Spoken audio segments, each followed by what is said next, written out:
আমরা আর ভয় পাই না, ছাত্রদল আর ভয় পায় না। আমরা অনেক ছাড় দিয়েছি, তোমরা সাংগঠনিক ভাবে সরাসরি প্রতিহত করবে। যারা কখনোই এ টিম এবং বি টিমের সাথে চলবে না, কিন্তু পুরোপুরি তাদের এজেন্ডা বাস্তবায়ন করবে এবং সাধারণ শিক্ষার্থীদের মুখোশ বেশে সারাদিন ছাত্র দলকে শুধু গালিগালাজ করবে এবং এবং মব ক্রিয়েট করবে।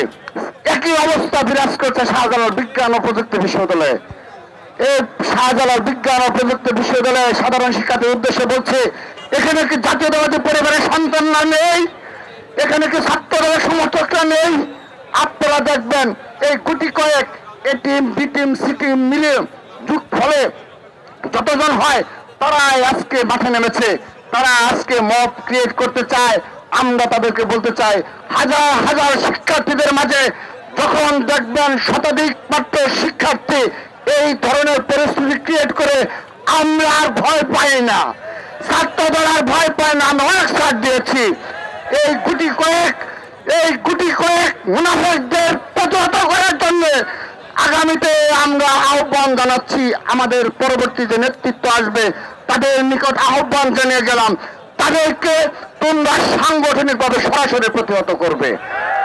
কারণ আমরা দেখেছি সবগুলো ছাত্র সংসদ নির্বাচনে এই এ টিম, এই বি টিম, এই সি টিমের যোগফল শতাধিকের বেশি না।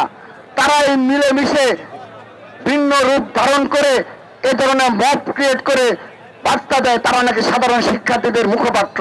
আমরা দেখেছি এই 5টি বিশ্ববিদ্যালয়ে সাধারণ শিক্ষার্থীর নামে মুখোশ উন্মোচিত হয়েছে, সেহেতু আমরা আর ভয় পাই না, ছাত্রদল আর এগুলো নিয়ে ভয় পায় না। আমরা কোন অস্থিতিশীল পরিবেশ চাই না বিদায় আমরা এখানে এসেছি। যেহেতু এখান থেকে তিনটি চিঠি ইস্যু জারি করার কারণে এ ধরনের পরিস্থিতি ক্রিয়েট হয়েছে, সেহেতু আর পুরোপুরি দায়ভার এই নির্বাচন কমিশনের। সেহেতু তারাই সিদ্ধান্ত দেবে, তাদেরকে সিদ্ধান্ত দিতে হবে। আমরা অপেক্ষা করছি, তারা অচিরে আমাদের সেই সিদ্ধান্ত জানাবে এবং আমরা বারবারই বলেছি তারা সেই সিদ্ধান্ত অবশ্যই তাদেরকে জানাতে হবে।